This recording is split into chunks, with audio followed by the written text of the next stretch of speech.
টালিগঞ্জে গুপ্তা ব্রাদার্সের মিষ্টির দোকানে কর্মচারী এবং ম্যানেজারকে বেধড়ক মারধর।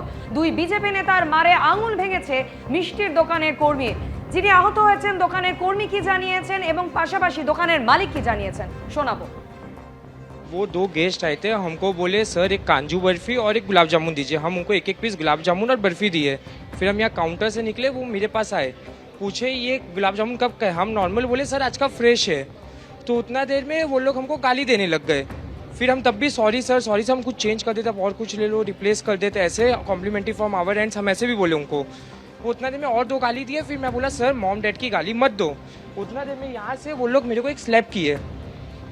उसके बाद स्लैप किए, सर आए ऊपर से, सर वहाँ खड़े थे, सर आए, सर उनको वो रोकने का ट्राई किए, वो लोग अंदर घुस के हमको मारे। यहाँ पर लगा, यहाँ लगा, सब लगा उधर। फिर उसके बाद हम उधर गए, वो लोग और गाली दे रहे। फिर नसीम सर आए, नसीम सर के साथ भी उनका कुछ होने लग गया। यहाँ पर वो लोग खड़े होके ठेटिंग दे रहे, तुम बाहर चलो, बाहर घसीट के मारेंगे, मेरा लड़का आएगा, हम बीजेपी करते, तुम हमको जानते हैं हम कौन है। इस टाइप से उनका बातचीत होने लग गया। तब भी हम उनको सॉरी बोले, वो हमको गाली दिए, इवन वो हमको स्लैप बोले, तब भी हम सॉरी बोले रहे। हम कोई आर्ग्यूमेंट्स में गए नहीं उसके बाद भी। ये उंगली उस दिन हम ध्यान नहीं दिए, ये उंगली तभी उस दिन लगा मेरा, पूरा यहाँ से यहाँ कट गया मेरा, और भी चोट आए मेरे को।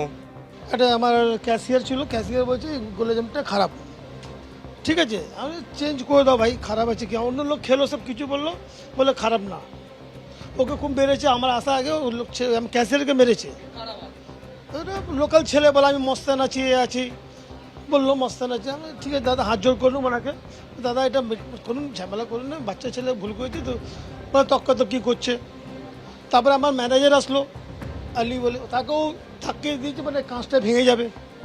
আমরা বললাম ভাই কেন করছো ঝামেলা এখানে, কী ব্যাপার? না না ছাড়বো না, বাইরে বেরো, পাঠিয়ে দেবো, আমার পার্টি ফোন করছি, এখন 50টা ছেলে এসে যাবে, ঝামেলা করব।